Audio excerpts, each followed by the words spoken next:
லூயா, ஹாலே லூயா. நன்றி செலுத்துகிறோம். ஹாலே லூயா. இஸ்ரவேலின் ராஜாவே உம்மை ஸ்தோத்திரிக்கிறோம். ஸ்தோத்திரம் ஸ்தோத்திரம். ஹாலே லூயா, ஹாலே லூயா, ஹாலே லூயா. நன்றி செலுத்துகிறோம். ஹாலே லூயா. மாம்சமான யாவருக்கும் தேவனாகிய கர்த்தாவே உம்மை துதிக்கிறோம் துதிக்கிறோம் அப்பா. ஹாலே லூயா. ஸ்தோத்திரம் ஸ்தோத்திரம் ஸ்தோத்திரம். ஹாலே லூயா. ஸ்தோத்திரிக்கிறோம் அப்பா. ஹாலே லூயா. நீர் சீக்கிரம் வரப்போகிறீர், அதற்காக உம்மை துதிக்கிறோம் துதிக்கிறோம் அப்பா. ஹாலே லூயா. நன்றி செலுத்துகிறோம். ஹாலே லூயா, ஹாலே லூயா. வானத்திற்கும் பூமிக்கும் நீர் ஒருவரே ஆண்டவர். உம்மை ஸ்தோத்திரிக்கிறோம். ஹாலே லூயா. உம்முடைய அந்த பரிசுத்த நாமத்தை உயர்த்துகிறோம் அப்பா. ஹாலே லூயா, ஹாலே லூயா. நன்றி செலுத்துகிறோம் அப்பா. ஹாலே லூயா. இந்த வேலையில் கூட அப்பா இந்த சகோதரிகள் ஆராதனை உம்முடைய கரத்தில் தருகிறோம் அப்பா. இப்படிப்பட்ட ஒரு ஊழிய ஆரம்பத்தை அப்பா நீர் இந்த நாளில் ஒரு மன மகிழ்ச்சியான நாளாய் மாற்றி எங்களுக்கு நீர் ஆசீர்வதித்து தருகிற கிருபைக்காக உமக்கு நன்றி செலுத்துகிறோம்.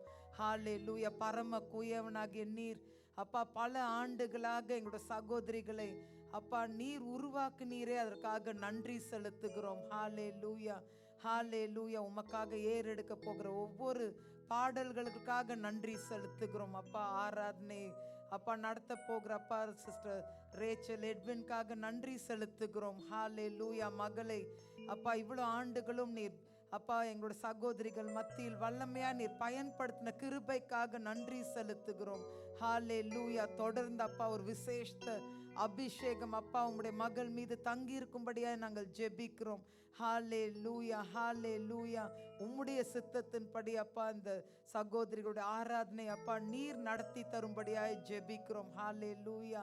நீர் சகோதரிகளுக்கு தந்த அப்பா எல்லா தாளந்துகளுக்காக நன்றி செலுத்துகிறோம். ஆவிக்குரிய கனிகளுக்காகவும் ஆவிக்குரிய வரங்களுக்காக உம்மை ஸ்தோத்திரிக்கிறோம். ஹாலே லூயா, ஹாலே லூயா.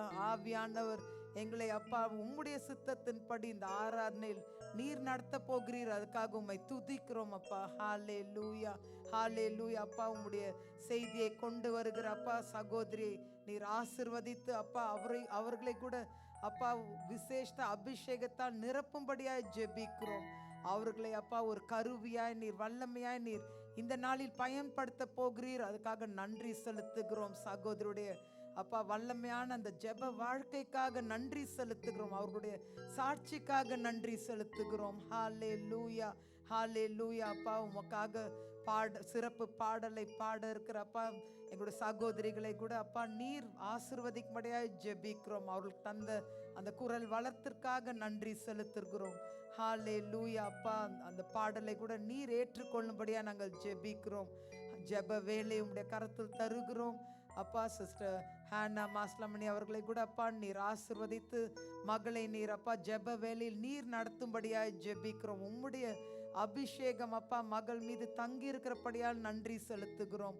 நீர் அவர்களை அப்பா மக்களுக்கு நல்ல ஒரு விடுதலையை எல்லாரும் அனுபவிக்கும்படியாய் அப்பா நீர் அவர்களை வல்லமையாய் நீர் பயன்படுத்த போகிறீர், அதுக்காக நன்றி செலுத்துகிறோம். இந்த முழு ஆராதனையும் அப்பா உம்முடைய கரத்தில் தருகிறோம் அப்பா. போதகருக்காகவும் எல்லா அப்பா சபை மூப்பர்களுக்காக நன்றி செலுத்துகிறோம். அவருடைய ஜெபங்களுக்காக நன்றி செலுத்துகிறோம் அப்பா. வந்திருக்கிற எல்லா சகோதரிகள் ஒவ்வொரு குடும்பங்கள் அப்பா எல்லா பேச்சுலர் சகோதரர்கள் ஒவ்வொருவரும் உடைய கரத்தில் தருகிறோம் அப்பா. உம்முடைய கரத்திலிருந்து ஒரு பெரிய விடுதலை இந்த மாலை நேரத்தில் அப்பா அவர்கள் அனுபவிக்க நீர் கிருபை செய்யும். ஒவ்வொருவரையும் உடைய சந்தோஷம் சமாதானத்தினால் நீர் நிரப்ப போகிறீர், அதுக்காக உம்மை துதிக்கிறோம். துதி கன மகிமை உமக்கே செலுத்துகிறோம். இயேசு மூலம் ஜெபிக்கிறோம் பரமபிதாவே, ஆமென்.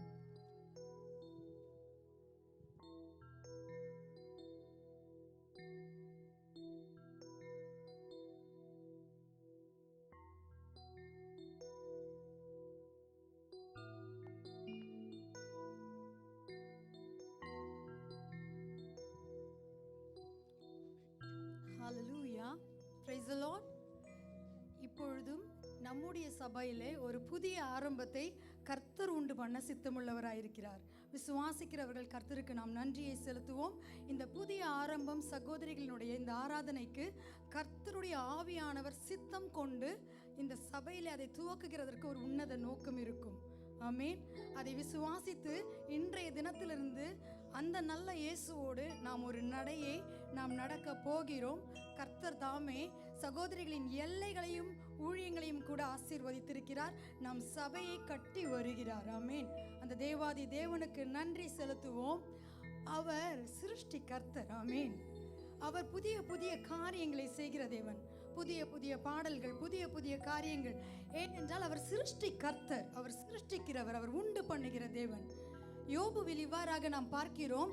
நமக்கு தெரியும் நம்முடைய தேவன் சிருஷ்டி கர்த்தர் என்று, இல்லையா? அந்த நேரத்தில் பூமியை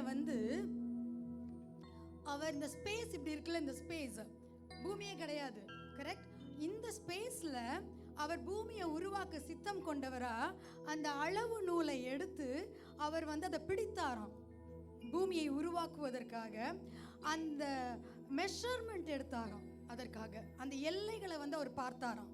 பார்த்து அந்த கல்லை எங்கே வைக்கணும்னு சொல்லி, அந்த கோடிக்கல் சொல்லுவோம்ல, கார்னர் ஸ்டோன் அப்படின்னு சொல்லுவோம், அந்த கல்லை கொண்டு போய் அவர் வைக்கும்போது அதை பார்த்த, ஏன்னா அந்த கண்கள் ஆவிக்குரிய மண்டலத்தில் உள்ளது. ஆனால் சிருஷ்டிக்கப்பட்ட அந்த கல் நமக்கும் அவர்களுக்குமாக சேர்ந்து தெரிகிற ஒரு சிருஷ்டிப்பு, கரெக்ட்? அப்போ அதை அவங்க சிருஷ்டிக்கும் போது எல்லா தேவ தூதர்களும் தேவனோடு சேர்ந்து அந்த கிரியேஷனை பார்த்து துதித்தார்களாம். பிரியமானவர்களே, எல்லா தேவ சேனைகளும் சேர்ந்துதான், எல்லா சேனைகளும் சேர்ந்து கொண்டு அவரை துதித்துதான். அவருடைய மகா பெரிய அந்த கிரியையை பார்த்து, நமக்கு அது தெரியாது, ஆனால் அவங்க அதுக்கு முன்பு சிருஷ்டிக்கப்பட்டவங்க, அவங்களுக்கு பார்க்கறதுக்கு ஒரு ஸ்லாக்கியம் கிடைத்தது. சங்கீதக்காரன் இவ்வாறு சொல்லுகிறான், கர்த்தருடைய தூதர்களை அவரை துதியுங்கள், சர்வ சேனையை அவரை துதியுங்கள், சகல சிருஷ்டிகளை அவரை துதியுங்கள். நாமும் கர்த்தருடைய சிருஷ்டிப்பு. ஆமென். நாமும் கர்த்தருடைய சிருஷ்டிப்பு, அந்த உன்னத தேவனுடைய சிருஷ்டிப்பு. அது மாத்திரமல்ல, அதற்கும் மேலானவர்கள் அவருடைய சாயலின்படி கர்த்தர் நம்மை உருவாக்கி இருக்கிறார், அவருடைய சாயலின்படி. ஆகவே இந்த சாயந்திர வேளையிலே அந்த சிருஷ்டி கர்த்தரை துதிப்பதற்கு எல்லா சிருஷ்டிப்பையும் கர்த்தர் எதிர்பார்க்கிறார். நாம் எல்லாரும் எழுந்து நின்று, நீங்க எத்தனை பேர் சொல்ல முடியும், என் கரங்களை உயர்த்தி என்னால் என்னுடைய தேவனை துதிக்க முடியும்னு சொல்லி கரங்களை உயர்த்தி காட்டுறீங்களா? யார் யார் அவரை துதிக்கிறதுக்கு கரங்களை உயர்த்தக்கூடிய நபர்கள்? உள்ளத்தின் ஆழத்தில் இருந்து கரங்களை உயர்த்தி, ஹல்லேலூயா, நன்றியப்பா, ஹல்லேலூயா, உம்மை நாங்கள் துதிக்க வந்திருக்கிறோம் தேவனே. நாமமே எஸ் லார்ட் உயரட்டுமே ஆண்டவரே. எஸ் லார்ட், யெஷுவா, ஹல்லேலூயா. எல்லாருமாய் இந்த பரலோகத்தின் தேவனை நோக்கி பார்த்து ஒரு ஸ்தோத்திர ஆராதனை ஏறெடுக்க போகிறோம். நாமமே ஆமென் உயரட்டுமே செய்யா, நாமமே எங்கள் மூலமாய் கரங்களை உயர்த்தி உயரட்டுமே யேசுவா.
நாமத்தை பத்தி சொல்லும்போது, இந்த நாமம் வல்லமையுள்ள நாமம், நாம் ஆராதிக்கிற நாமம் இனிமையான நாமம் மாத்திரமல்ல, பிசாசுகள் நடுங்குகிற நாமம். இந்த நாமம் மேஜிக் இல்ல, கல்வாரி சிலுவையிலே மரணத்தை ஜெயமாய் விழுங்கிய நாமம் யேசுவா, இயேசுவின் நாமம்.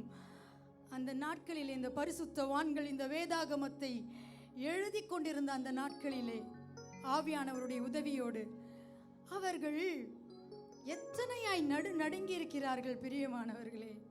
அவர்கள் எழுதி கொண்டிருக்கும் போது யெகோவா என்ற நாமத்தை அவர்கள் எழுதுவதற்கு அந்த வார்த்தை வரும்போதெல்லாம் அவர்கள் சென்று ஸ்நானம் எடுத்து அந்த உம்பர் தொழும் வஸ்து, அவர் பரிசுத்தர்களால் கன்னிகையர்களால் நேசிக்கப்படுகிற தேவன், உன்னதமான தூய்மையான தேவனை பணிந்து கொண்டு யெகோவா என்று எழுதுவார்களாம். அதன் பின் மறுபடியுமாக வேதத்தை எழுதி கொண்டிருக்கும் பொழுது யெகோவா என்று அடுத்த முறை வரும்பொழுது மறுபடியுமாக சென்று ஸ்நானம் எடுத்து அவரை தாழ பணிந்து கொண்டு அந்த நாமத்தை எழுதுவார்களாம். அந்த யெகோவாவின் நாமத்தை கிருபாசன தண்டையிலே நம்ம எல்லாரும் வந்திருந்து, ஓ ஹல்லேலூயா, நெருங்க முடியாத நாமம், பட்சிக்கிற அக்கினியான அந்த நாமத்தை எத்தனை கிருபையாய், எத்தனை இலவசமாய், ஆசாரியர்களாய், அவருடைய புண்ணியங்களை அறிவிக்கக்கூடிய பிள்ளைகளாய் கரங்களை தட்டி அந்த நாமத்திற்கு சொந்தக்காரரை நாம் உயர்த்துவோம். அந்த நாமம் மேலான நாமம். அது என்னுடைய ஆத்துமாவின் கீதம், என் ஆத்துமாவின் தத்தளிப்பு, என் ஆத்துமாவின் புலம்பல், என் ஆத்துமாவின் கொந்தளிப்பு, என் ஆத்துமாவின் ஆசைகள், தேவைகள் எல்லாவற்றையும் நிறைவேற்றுகிற ஒரே நாமம் இயேசுவின் நாமம், மேலான நாமம். ஹல்லேலூயா. இயேசுவின் நாமமே மேலான நாமமே, வல்லமையின் நாமமே. உணர்ந்து சொல்லுங்க, மகிமையின் நாமமே. சிருஷ்டிகர்த்தர் இயேசுவின் நாமமே மேலான நாமமே. கரங்களை தட்டி, வல்லமையின் நாமமே. One more time. நாமமே சொல்வோம். இயேசுவின் நாமமே. சொல்ல உங்க மேல ஆசீர்வாதம். மேலான நாமமே, வல்லமை இறங்குகிற நாமம், வல்லமையின் நாமமே, மகிமையின் நாமமே. கரங்களை தட்டி, ஆத்துமாவின் கீதமே, என் நேசரே சுவை நான் என்றும் ஏத்தி மகிழ்ந்து என்றென்றும் ஏற்றுவேன். என் நேசரே சுவை நான் என்றும் ஏத்தி மகிழ்ந்திடுவேன். ஏனென்றால் இயேசுவின் நாமம் இனிதான நாமம், இணையில்லா நாமம். சொல்லுங்க, எங்க இயேசு, இயேசுவின் நாமம் இனிதான சந்தோஷமாய், இணையில்லா நாமம், பாவத்தை போக்கும், கோபத்தை போக்கும், பயம் அதை நீக்கும், பரம சந்தோஷம். பக்தருக்கு பரம சந்தோஷம் போக்கும், பயம் அதை நீக்கும், பரம சந்தோஷம் பக்தருக்கு அளிக்கும். இயேசு என்னும் நாமமே என் ஆத்துமாவின் கீதமே, என் நேசரே சுவை நான் என்றும் ஏத்தி மகிழ்ந்திடுவேன். என் நேசரே சுவை நான் என்றும் ஏத்தி மகிழ்ந்திடுவேன்.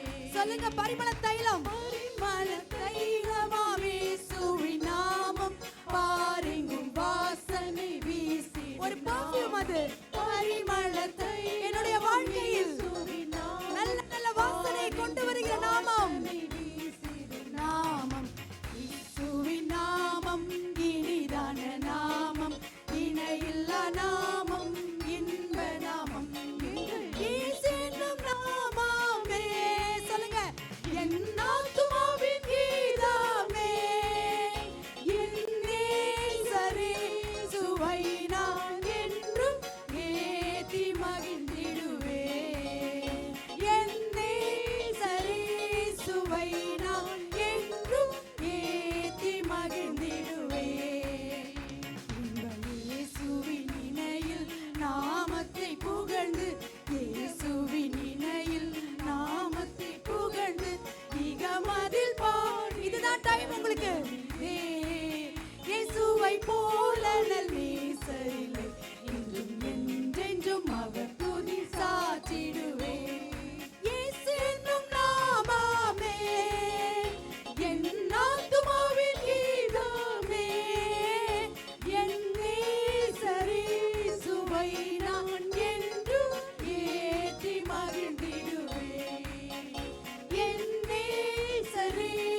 கிறிஸ்துவை நான் என்றும் ஏற்றி மகிழ்ந்திடுவேன். உற்சாகமாய் கரங்களை தட்டி அந்த உம்பர்தோள் மஸ்துவை, ஓ ஹalleluya, என் பாவங்களை மன்னித்தவரை, என்னுடைய வாழ்க்கையை பரிமள தைலமாய் ஆக்கிய தேவனை, அவரே என்னுடைய துதிக்கும் கனத்திற்கும் மகிமைக்கும் பாத்திரர். எல்லாரும் சொல்லுவோம், நீங்க ஒருவரே பாத்திரர். என்னுடைய துதிக்கு நீங்க ஒருவர் மாத்திரமே பாத்திரர். வெளிப்படுத்தின விசேஷத்தில் இவ்வாறாக நாம் வாசிக்கிறோம், யோவான் ஸ்நானகன் அந்த புத்தகத்தை திறப்பதற்கு பாத்திரன் யார் என்று சொல்லி ஒரு சத்தம் எழுந்தபோது அழுதானாம் யோவான் ஸ்நானகன்.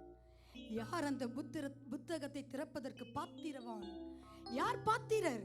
யார் பாத்திரர்? அப்பொழுது யூதாவின்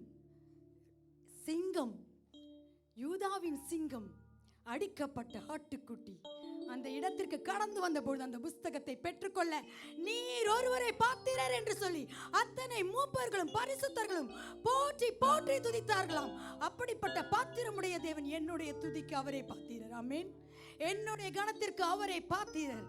அவரே பாத்திரர். சகலத்தையும் எனக்கு அருளி செய்கிறவர். பாவ மன்னிப்பு, ரட்சிப்பு, நித்திய ஜீவன், சமாதானம், சந்தோஷம், அவைகளோடு கூட குடும்பங்கள், இந்த உலகத்தின் வாழ்க்கை, வேலை, ஐஸ்வர்யம், ஆரோக்கியம் எல்லாவற்றையும் தருகிற ராஜாதி ராஜா கரங்களை தட்டி அந்த தேவாதி தேவனை, ஓ என் துதிக்கும் கனத்துக்கும் மகிமைக்கும் நீரே பாத்திரர் என்று சொல்லி உற்சாகமாய் உற்சாகமாய் பாத்திரர் நீரே, பாத்திரர் நீரே என்று சொல்லி பாடுவோம். ஆமென். அவர் என்னை காக்கிற தேவன். அவர் என்னை ஒரு நாள் விட்டு கொடுக்காத தேவன். சிறகுகளின் மறைவிலே என்னை ஒளித்து வைத்துக் கொள்கிற தேவன். கரங்களை உற்சாகமாய் தட்டுவோம். நம்மை பார்த்து கொண்டிருக்கிற தேவன், பாதுகாக்கிற தேவன். துதிக்கும் கனத்திற்கும் பாத்திரரே, தூயவரே, எந்தன் துணையாளரே, துதிக்கும் மகிமைக்கும் பாத்திரரே, மகிமையே எந்தன் மணவாளரே, ஆராதனை ஆராதனை ஆராதனை உமக்கே ஐயா, ஆராதனை ஆராதனை ஆராதனை உமக்கே ஐயா. உந்த நாமம் அறிந்த என்னை, உம்மில் வாஞ்சை கொண்ட என்னை விழுவிட்டு உயர்த்திடுவீர், உயர்த்தியே மகிழ்ந்திடுவீர். உந்த நாமம் அறிந்த என்னை, உம்மில் வாஞ்சை கொண்ட என்னை விடுவித்து உயர்த்திடுவீர். அறிக்கை செய்ய மகிழ்ந்திடுவீர்.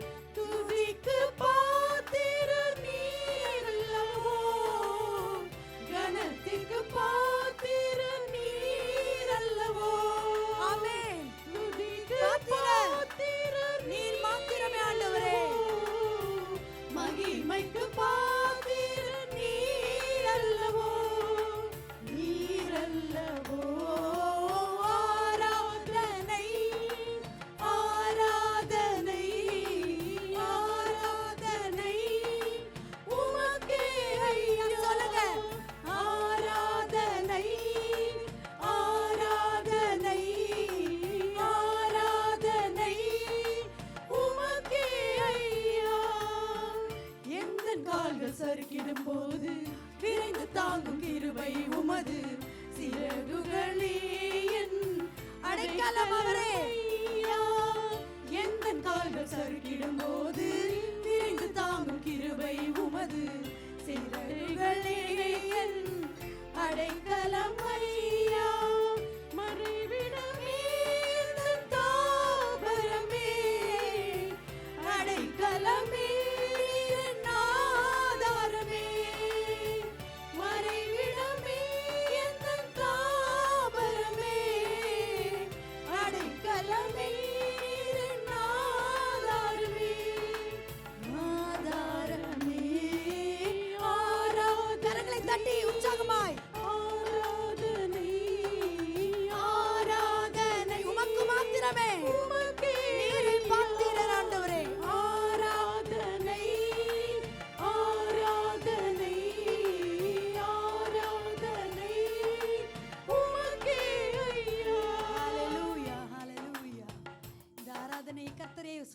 சுவாசனை பலியாய் முகர்ந்து கொண்டிருக்கிறார். பிரியமானவர்களே, அநேக நேரங்கள் அது நம் கண்களுக்கு தெரிவதில்லை.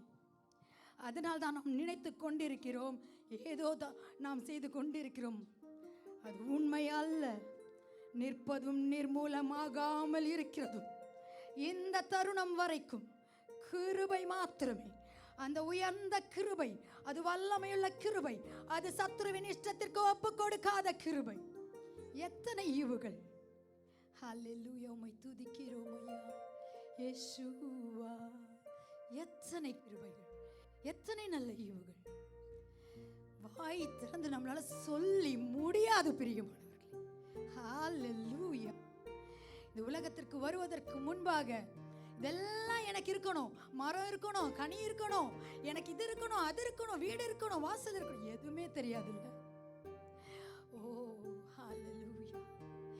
எங்களை கொண்டு வந்து வைப்பதற்கு முன்பாக ஒரு வீடை ஒரு மனிதன் காலி செய்யும் போது அதற்கு பின்பு எத்தனை பேக்ஸ்ல எத்தனை பெட்டி போகுது தெரியுமா? யோசிச்சு பாருங்க. ஒரு மனிதனுக்கு அத்தனை தேவைகளை நீங்க சுத்தி பாருங்க. எத்தனை யெகோவா ஈரே, கரங்களை தட்டுங்க அவருக்கு. எத்தனை சோஃபால இருந்து எக்யூப்மெண்ட்ஸ்ல இருந்து நமக்கு என்னெல்லாம் தேவை காலி பண்ணி பாருங்க வீட்டை. ஹல்லேலூயா. நிரப்புகிற தேவன் சகலத்தாலும் ஆவிக்குரிய நன்மைகளினால் நிரப்புவது எத்தனை நிச்சயம்.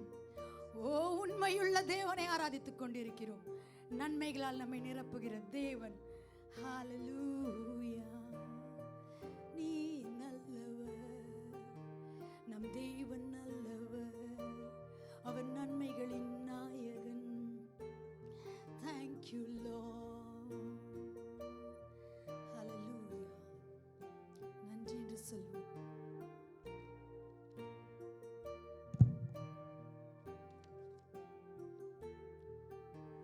நீ செய்த நன்மைகளை எண்ணிட முடியாது. ஒவ்வொன்று கவுண்ட் பண்ணி பாருங்க, உங்க blessings மறந்திட முடியாது. நீ செய்த நன்மைகளை எண்ணிட முடியாது. ஒவ்வொன்றையும் நான் மறந்திட முடியாது. நன்மைகள் செய்பவர் மாறிடா தேவனே, நன்மைகளின் தேவன், உம் சுபாவம் என்றும் மாறாதே. நன்மைகள் செய்பவர் மாறிடா தேவனே, நன்மைகளின் தேவன், உம் சுபாவம் என்றும் மாறாதே. நன்றி நன்றி நன்றி, உமக்கு நன்றி நன்றி நன்றி. ஓ நன்றி நன்றி நன்றி. என் நிலை மாறினாலும் என் உள்ளத்தின் ஆழங்கள் பாடிடுதே. நன்றி நன்றி நன்றி, உமக்கு நன்றி நன்றி நன்றி. ஏராளம் ஏராளமே உம் நன்மைகள், ஏராளமே உம் கரத்தின் கிரியைகள் ஒவ்வொன்றும் அற்புதமானதே. ஏராளம் சொல்லுங்க, ஏராளம் ஏராளமான நன்மைகள், ஏராளமே உம் கரத்தின் கிரியைகள் ஒவ்வொன்றும் அற்புதமானதே, அதிசயமானதே, ஆச்சரியமானதே. நன்றி நன்றி நன்றி, உமக்கு நன்றி நன்றி நன்றி. ஓ நன்றி நன்றி நன்றி. நாசியிலுள்ள சுவாசத்திற்காய் நன்றி. சொல்லுங்க, நீ தந்த குடும்பத்திற்காய் நன்றி. சொல்லுங்க, நான் பெற்றுக்கொண்ட ரட்சிப்பிற்காய் நன்றி. முன்குறித்து அழைத்தீரே நன்றி. ஆமென். மூடப்பட்ட கதவுகளுக்காய் நன்றி. சொல்லுங்க, தள்ளப்பட்ட நேரங்களுக்காய் நன்றி.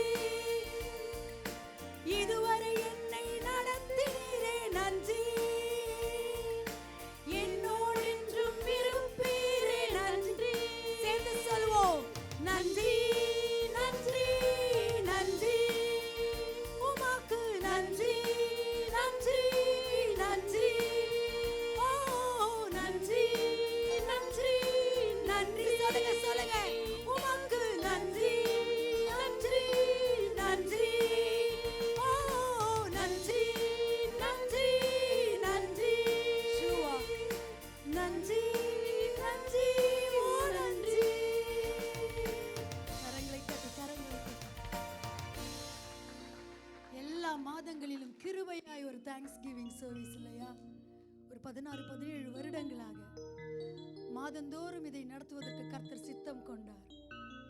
அதுல நான் நன்றி சொல்லணும். இதுல ஏன் நான் நன்றி சொல்லணும்? அதுல அவர் செஞ்சிருக்கிறாரு, நான் நன்றி சொல்லுவேன். ஆனா மாதத்தின் தொடக்கத்துல நியூ பிகினிங்ஸ்ல நான் இதுக்கு நன்றி சொல்லணும். என்னுடைய விசுவாசத்தின் கண்களால் நான் அதை பார்க்கிறேன். என் எதிர்காலங்களின் தேவன் அந்த காலங்களுக்கு கூட அவர் நடந்து செல்கிறார் என்று நம்புகிறவர்கள் கரங்களை தட்டி ஓ ஹalleluya, என்னுடைய விசுவாசத்தின் கண்களில் நான் பார்க்கிறேன், நான் ஸ்தோத்திர பலிகளை செலுத்துகிறேன் ஆண்டவரே. யார் யார் பார்க்க முடியல எனக்கு உதவி செய்யுங்க ஆண்டவரே. பார்க்கும்படியான கண்களை திறங்க.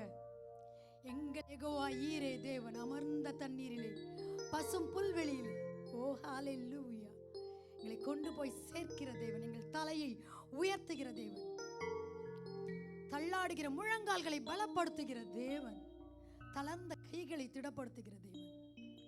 ஹalleluya, புதிய துவக்கங்களை நம்முடைய வாழ்க்கையிலே ஆசீர்வாதமாக்கி தருகிற தேவன். Let there be new beginnings in the name of Jesus right now, Father.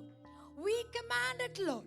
அப்பா, நாங்களுமே துதிக்கிற இந்த வேளையிலே இங்க இருக்கிற ஒவ்வொருவர் மேலும் தேவ சித்தங்கள், தேவ திட்டங்கள், புதிய ஆரம்பங்கள் இயேசுவின் நாமத்தினாலே ஆசீர்வாதமாய் இறங்குவதாக.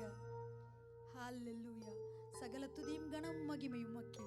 நீரே பாத்திரர். இயேசுவின் நாமத்தில் பிதாவே, ஆமென்.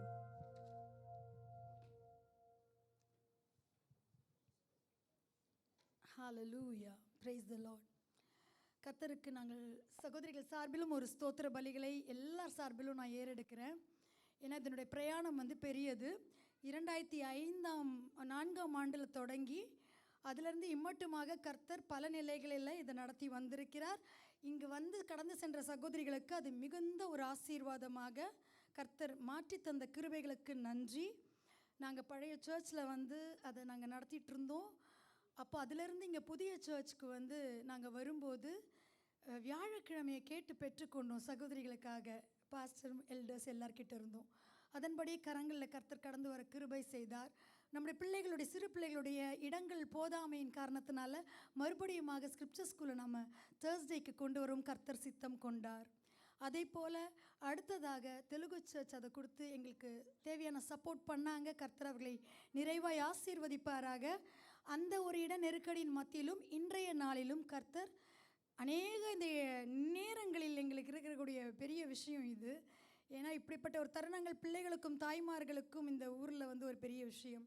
அதன் மத்தியிலும் கடந்து வந்த எல்லா சகோதரிகளுக்காக, தாய்மார்களுக்காக, சகோதரர்களுக்காக, சபை மூப்பர்களுக்காக, பாஸ்டருக்காக நன்றி செலுத்துகிறேன்.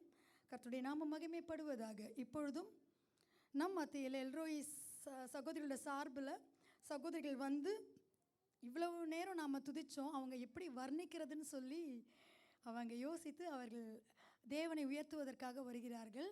அவர்களை நாம் எல்லாரும் கரங்களை தட்டி அவர்களை கொண்டு கர்த்தருடைய நாம மகிமைப்படுகிறதற்காய் தேவனை ஸ்தோத்தரிப்போம். ஆமென். சகல துதியும் அவருக்கே. ஆமென்.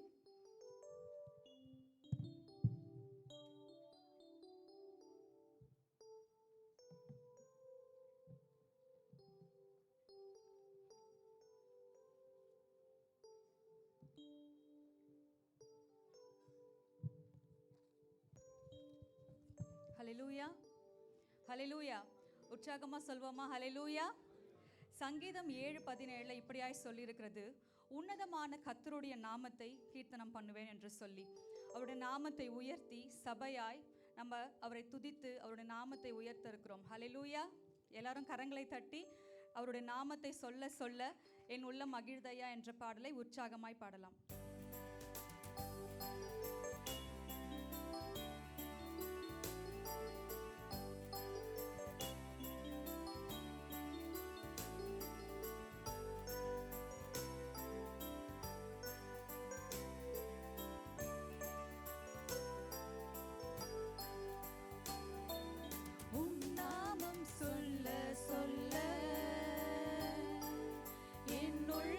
மகிழுதையா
பெருகுதையா என் வாழ்வில் மெல்ல மெல்ல உம் இன்பம் பெருகுதையா உம் நாமம் சொல்ல சொல்ல மகிழுதையா என் வாழ்வில் மெல்ல மெல்ல உம் இன்பம் பெருகுதையா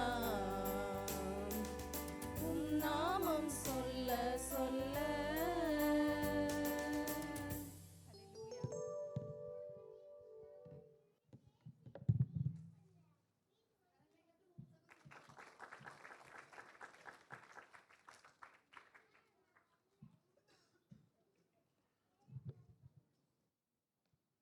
இப்பொழுது வார்த்தைக்கான வேளை. வேத வசனம் வந்து இது இவ்வளவு நம்ம துதிச்சிருக்கோம், ஆனால் வேத வசனம் தான் வந்து இது எல்லாத்துக்குமே ஃபவுண்டேஷன். அந்த அஸ்திபாரத்தை அவர் வந்து பண்ணுறாரு இல்லையா, அந்த அஸ்திபாரம் வந்து வேத வசனம்.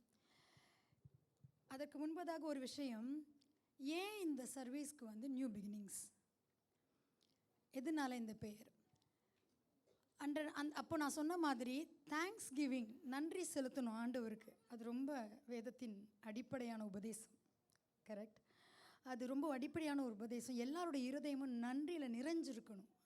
அந்த நன்றி வந்து கர்த்தருக்கு ஒரு பிரியமான ஒரு பலி. ஸ்கிரிப்சர் ஸ்கூலில் வந்து ஒரு ப்ராஜெக்ட் மாதிரி லாஸ்ட் இயர் பண்ணுற ஒரு விஷயம் இருந்தது. அதுக்காக சில கடைகளில் போய் அந்த காரியங்களெல்லாம் கொடுத்துட்டு அந்த ஆர்டரை வந்து பெற்றுக்கொள்கிறதுக்கு வந்து நான் போயிருந்தேன். அதை பெற்றுக்கொள்கிறதுக்கு போயிருந்த நேரத்தில் அவங்கள்ட்ட ரெடி ஆகிடுச்சா அப்படின்னு சொல்லி நான் கேட்டேன். கேட்ட உடனே அவங்க வந்து கேட்டுட்டு சொல்கிறேன்னு சொல்லும்போது நான் ஒரு கண்ணாடி வழியாக வெளியே பார்த்துட்ருக்கேன். அவங்க பேசுகிறாங்க. அவங்க பேசும்போது அவங்க வந்து ஒரு புறஜாதியார், முகமதிய சகோதரர். அவருக்கு வந்து நான் கம்யூனிகேட் பண்ணும்போதெல்லாம் children Bible school Elroi, children Bible school Elroi அப்படின்னு சொல்லி பேசுகிறது வழக்கம். அதெல்லாம் பிரிண்ட் பண்ணும்போது அவர் வந்து அந்த ஆர்டர் ரெடி ஆகிடுச்சான்னு சொல்லி கேட்குறாரு. அந்த ஆர்டர் ரெடி ஆகிடுச்சான்னு சொல்லி அவர் கேட்கும்போது அந்த சைடில் இருந்து எந்த ஆர்டர் அப்படின்னு கேட்குறாங்க. தமிழில் தான் பேசுகிறாங்க. எந்த ஆர்டர் அப்படின்னு கேட்குறாங்க. அப்போ இவர் சொன்னது எனக்கு வந்து உலுக்கிடுச்சு. ஏன்னா நான் வெளியே பார்த்துட்ருக்கேன் காரை. அந்த டைமில் சொல்கிறாரு, அந்த little steps big faith school அவங்களோட ஆர்டர். Praise the lord. கரங்களை தட்டுவோம். தேவ சமூகத்தில் இருந்து ஒரு வார்த்தையை கொண்டு வந்து அந்த குழந்தைகளுடைய அழகான பிஞ்சு பாதங்களில் கர்த்தர் வந்து பெரிய விசுவாச விதைகளை விதைத்து அவர்களை உருவாக்குகிற தேவன் சொல்லி அது வைக்கும்போது ஒரு புறஜாதியாருக்கு எதுவுமே தெரியாதுல்ல, அவங்களுக்கு புரியாதுல்ல. ஆனால் அவங்களுக்கு நிறைய இருந்துச்சு அதில் படிக்கிறதுக்கு. ஆனால் அவங்க வந்து சொல்லும்போது எனக்குள்ள ஒரு மின்னல் வந்து கிராஸ் பண்ணுச்சு. இதை நீங்கள் ஸ்கிரிப்சர் ஸ்கூலில் நீங்கள் நோட் பண்ணணும். இந்த மாதிரியான காரியங்களை கர்த்தர் விரும்புகிறார். அவங்களுடைய இருதயத்தில் அவர் பதிப்பார். ஆனால் நம்முடைய பிள்ளைகளுடைய இருதயத்தில் அதிகமாக பதிக்கணும். அதே போல் இன்றைக்கு நியூ பிகினிங்ஸ்னு சொல்லும்போது கர்த்தர் வந்து புதியவைகளுக்கு தேவன். பிரியமானவர்களே, புதிய காரியங்களை செய்கிற தேவன். இதோ நான் புதிய காரியத்தை செய்கிறேன். நம்ம எசேக்கியேலில் 47:11 பார்க்குறோம், மாதந்தோறும் புதுக்கனிகளாம். புதிய கிருபை தானே, அனுதினமும் புதிய கிருபையும் புதிய மன்னாவும் தானே, அந்த பழைய மாவு இல்லைல்ல. அப்போது புது கனிகளை தருகிற தேவன். அப்போ மாதத்தின் துவக்கத்தில் ஒரு விசுவாசத்தில் இயேசுவோடு இணைந்து கொள்கிற எல்லாருடைய வாழ்க்கையிலும் அப்படியாகவே புதிய ஆசீர்வாதங்கள் நிரம்பும். அவர் வாக்குத்தத்தங்களில் உண்மையுள்ள தேவன், அவர் வாக்கு மாறாத தேவன். அந்த வார்த்தையை நாம் இப்பொழுது கேட்க போகிறோம். நம் மத்தியில் டாக்டர் ஜோசப் அவர்களுடைய தாயார் சகோதரி சரோஜா சேகரன் அவர்கள் வந்து எனக்கு ரொம்ப அவங்களோட பேசுகிறது ரொம்ப இஷ்டம் எனக்கு. ஏன்னா ஒரு ஆவிக்குரிய ஒரு அனுபவங்களில் கடந்து வந்த ஒரு நல்ல ஒரு தாய், ஒரு நல்ல ஒரு பெற்றோர் அவர்கள். அவங்க கல்ஃபில் ஒர்க் பண்ணிவிட்டு அதுக்கப்புறம் குழந்தைகளை வளர்ப்பதற்காக ஜெபித்து அவர்கள் வளர்த்த ஒரு அருமையான தாய் நம் மத்தியில் இருக்கிறாங்க. அவங்க சொல்லுகிற அந்த தேவ ஆலோசனைகளை இப்பொழுது நாம் வந்து கேட்போம். எல்லாருமாய் கவனமாய் கரங்களை தட்டி அந்த தாய்க்காக நன்றி செலுத்துவோம் தேவனுக்கு.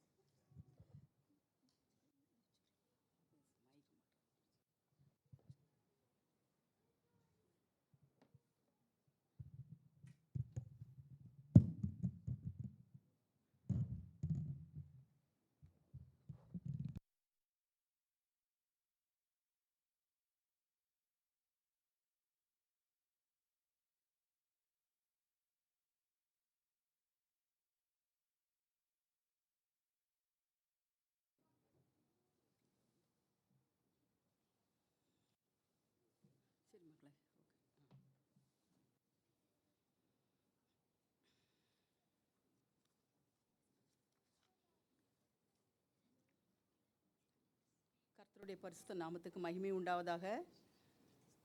எல்ரோகி திருச்சபையின் நியூ பிகினிங் வித் ஜீசஸ் இந்த புதிய கூடுகை இந்த மாதந்தோறும் தேவ ஆலோசனை பெற்று தேவ பிள்ளைகளால் இந்த முதற் கூடுகைக்கு அடியாளையும் அழைத்து தேவ செய்தியை கொடுக்க கர்த்தர்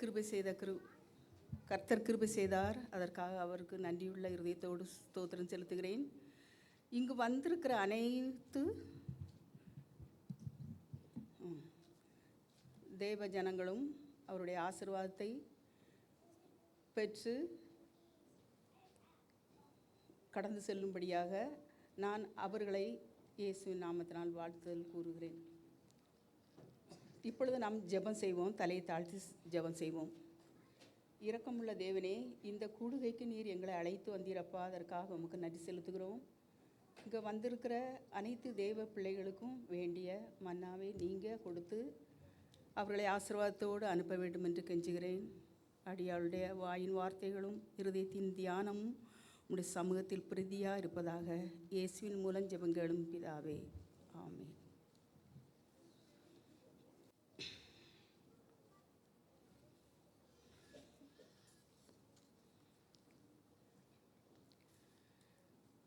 அந்நிய ஸ்திரீகளாய் இருந்த நாம் ஆபிரகாமின் மனைவியாகிய சாரால் சகல ஜனங்களுக்கும் தாயாக சாராளாக ஆசீர்வதிக்கப்பட்டதினால் நாமும் அவருடைய சந்ததியாக இயேசு கிறிஸ்துவின் சந்ததியாகவும் இயேசு கிறிஸ்துவின் பிள்ளைகளாகவும் ஆசீர்வதிக்கப்பட்டுள்ளோம்.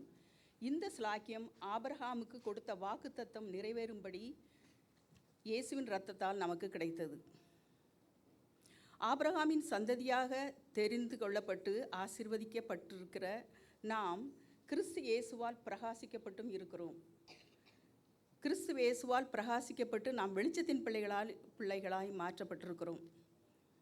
எந்த மனுஷனையும் பிரகாசிப்பிக்கிற மெய்யான அந்த ஒளி நம்மை பிரகாசித்தது. இந்த வெளிச்சம் நற்கிரியையாய் மனுஷருக்கு கடந்து சென்று தேவ ஜனங்கள் அநேகருக்கு இந்த வெளிச்சம் நமக்கு கொடுக்கப்பட்ட இந்த வெளிச்சத்தின் மூலம் நற்கிரியை நம் மூலம் கடந்து ஜனங்களுக்கு சென்று அவர்கள் இயேசுவிடம் திரும்பி வந்து தேவ நாமம் அதன் மூலம் மகிமைப்பட வேண்டும். இதை ஆதாரமாக 2 கொரிந்தியர் 4:6-7 வசனத்தை வாசிப்போம்.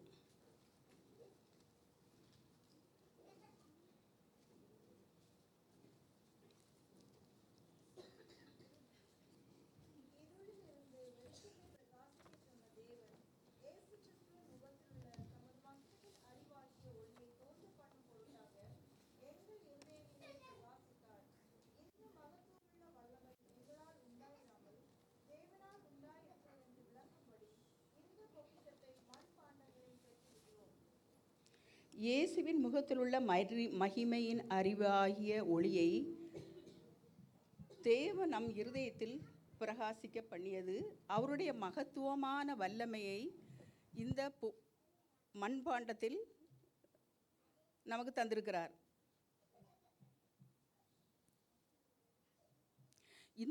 இந்த வல்லமை நம்மை நற்கிரியை செய்ய ஏவுகிறது. இந்த புதிய தொடக்கத்தில் அந்த நியூ பிகினிங் வித் ஜீசஸ் என்கிற இந்த சபையின் பெண்கள் மூலம் அவர்களுடைய குடும்பத்துக்கு, சபைக்கு, சமுதாயத்திற்கு இந்த ஒளியானது நற்கிரியைகளை செய்ய, இந்த ஒளியின் மூலம் நற்கிரியைகளை செய்ய ஆண்டவர் விரும்புகிறார். இந்த நற்கிரியை செய்வதற்கு நமக்கு முக்கியமாக தாழ்மை தேவை. நாம் இப்பொழுது தாழ்மை குறித்து நாம் இப்பொழுது நீதிமொழிகள் 22வது அதிகாரம் 3வது வசனத்தை வாசிப்போம்.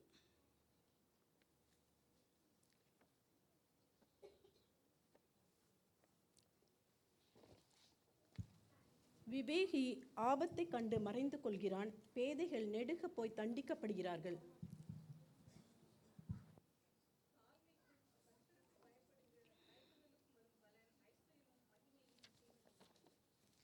ஓகே, தாழ்மை என்பது ஆங்கிலத்தில் ஹியூமிலிட்டி. இந்த ஆங்கிலத்தின் பொருளை பார்க்க போனால் humility is the fear of God. அப்போது தாழ்மையும் ஃபியர் ஆஃப் காடும் ஒரே அர்த்தத்தில் வருகிறது. நாம் பிறருக்கு நற்கிரியை செய்ய உதவி செய்ய தாழ்மை நமக்கு மிகவும் அவசியம். தாழ்மை என்றால் பணிவு, பணிந்த ஆவி. இது பிறருக்கு நன்மையை செய்வதற்கு நம்மை உந்தி தள்ளுகிறது. இந்த தாழ்மையின் சுபாவம் இயேசுவின் சுபாவமாகும். நாம் இயேசுவிடம் அந்த சுபாவத்தை கற்றுக்கொள்கிறோம். இயேசு தேவகுமாரனாக இருந்த போதிலும் அவர் பிதாவுக்கு கீழ்ப்படிந்தார், தாழ்மையை தரித்தார், பிதாவின் சித்தத்திற்கு தன்னை ஒப்பு கொடுத்தார், சிலுவையின் மரண பரியந்தம் தன்னை தாழ்த்தினார், நமக்காக ஜீவபலியாக சிலுவையில் ரத்தம் சிந்தினார். இயேசுவே தாழ்மையின் சுபாவத்தை நமக்கு கற்றுத்தந்தார்.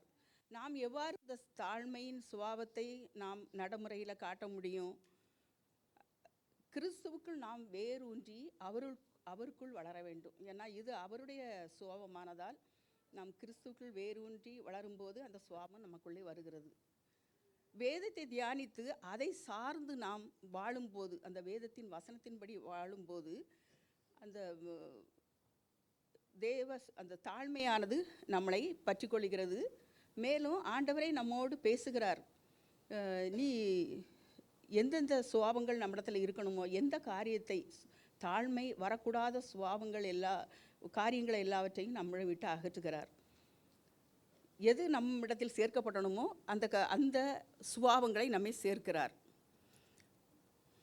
எதை அகற்ற வேண்டும் நம்ம வாழ்க்கையில், எதை சேர்க்க வேண்டும் என்கிற உணர்வை, அறிவை, புத்தியை தேவன் கொடுக்கிறார். அதன் மூலம் நாம் கிறிஸ்துவின் சுபாவங்களை பெற்று நாம் அதை தரித்து கொண்டு வாழலாம். யாக்கோபு 4:10 வசனத்தை வாசிங்க.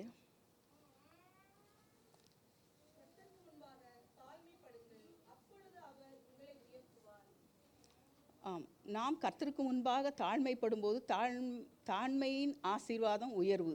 தன்னைத்தான் தாழ்த்துகிறவன் உயர்த்தப்படுவான். தாழ்மையும் கர்த்தருக்கு பயப்படுற பயமும் ஒன்றுதான். தாழ்மையும் கர்த்தருக்கு பயப்படுற பயமும் நம்மிடத்தில் இருக்குமானால் கீழ்ப்படிதல் தானாகவே வரும். தாழ்மை ஒரு அர்ப்பணிப்பு.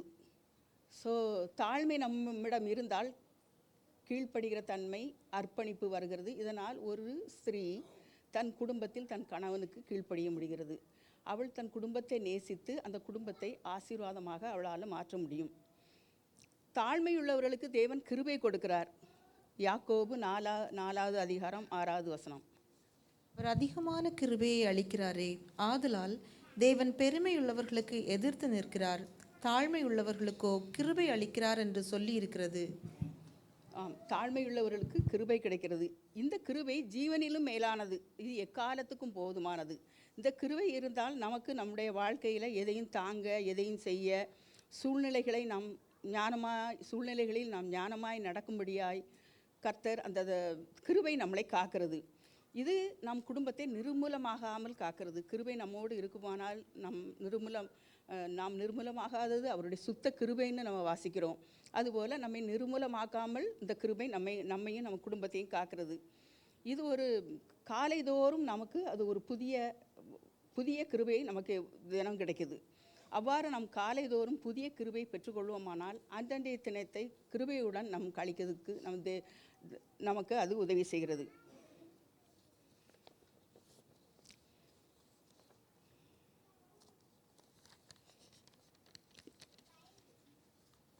நாம் இப்பொழுது வேதத்தில் நாம் ஒரு சில ஸ்திரீகள் அவர்களை பற்றி நாம் தியானித்து அவர்களுடைய குணாதிசயங்களை நாம் பெற்றுக்கொள்ள நாம் என்ன செய்ய வேண்டும் என்று பார்ப்போம்.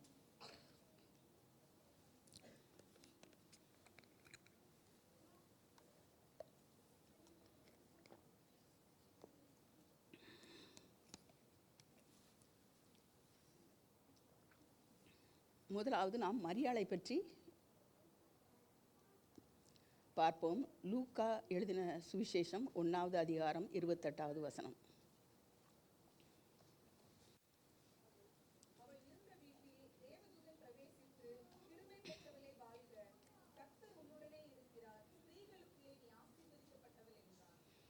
தேவன் மரியாளை தேடி இயேசுவை சுமக்கும் பாத்திரமாக தெரிந்து கொண்டார். அந்த நாட்களில் எத்தனையோ ஸ்திரீகள் அதற்காக காத்து கொண்டிருந்தார்கள்.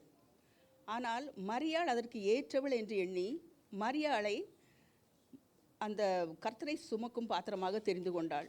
ஏனென்றால் அவள் தாழ்மையானவள், தேவதூதன் கூறியதை அவள் உடனே ஏற்றுக்கொண்டாள், அடிமையாக தன்னை அர்ப்பணித்தாள், ஆவியானவரால் நிரப்பப்பட்டாள், பாக்கியவதி என்று ஆசீர்வதிக்கப்பட்டாள். அவளுக்கு நிந்தை அவமானத்தையும் சுமக்க ஏராளம் நிந்தை வரென்று தெரியும், அதை சுமக்கவும் அவள் தன்னை அர்ப்பணித்தாள். ஆகவே கர்த்தர் அவளுக்கு கிருபையை கொடுத்தார். அந்த கிருபை அவளுக்கு உண்டான எல்லா அவமானத்தை நிந்தையும் தாங்க ஒவ்வொரு நாளும் அது பலன் கொடுக்கும்படியாய் அந்த கிருபை அவளுக்கு கொடுக்கப்பட்டது. அவள் கூறும்போது, வல்லமையானவர் மகிமையான காரியங்களை எனக்கு செய்தார். ஆம், நாம் தாழ்மையுடன் கீழ்ப்படிந்து கர்த்தருக்கு அர்ப்பணிக்கும் போது அவர் மகிமையான காரியங்களை நம்ம வாழ்க்கையில் செய்வார்.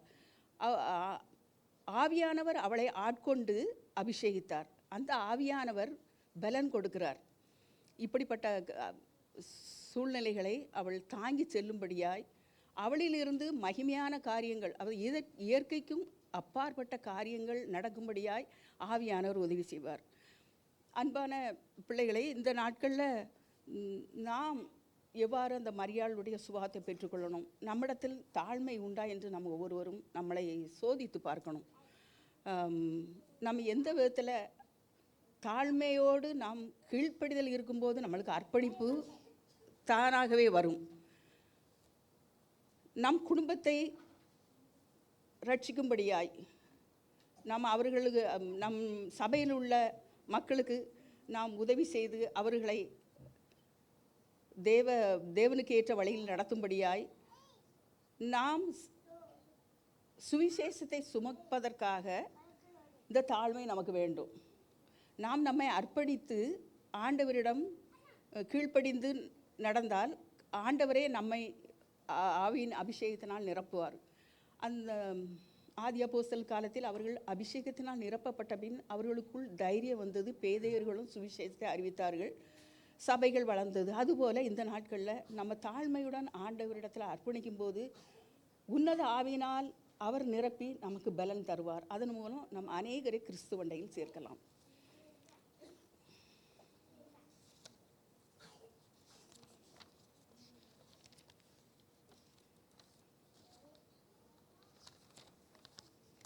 அடுத்தபடியாக நாம் ஒரு கூட்டு குடும்பத்தில் இருக்கிற ஸ்திரீகள் அவர்கள் மூலம் என்ன நாம் பெற்றுக்கொள்ளலாம், எந்த சுபாவங்களை பெற்றுக்கொள்ளலாம், எந்த நன்மைகளை பெற்றுக்கொள்ளலாம் என்கிறதை நாம் பார்க்க போகிறோம்.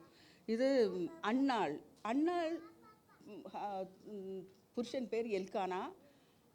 அன்னாலும் பெனினாலுமாக அந்த வீட்டில் வாழ்ந்து வந்தாங்க. எல்கானாவுக்கு 2 மனைவிகள். அப்போ அன்னாளுக்கு பிள்ளை இல்லை அநேக காலமாக. பெனினா அவளை துக்கப்படுத்தினான், நிந்தை அடைய செய்தாள். அவளை எப்பொழுதும் அழுது கொண்டிருந்தாலும் பார்க்குறோம். அந்த காரியங்கள் எல்லாம் உங்களுக்கு தெரியும்.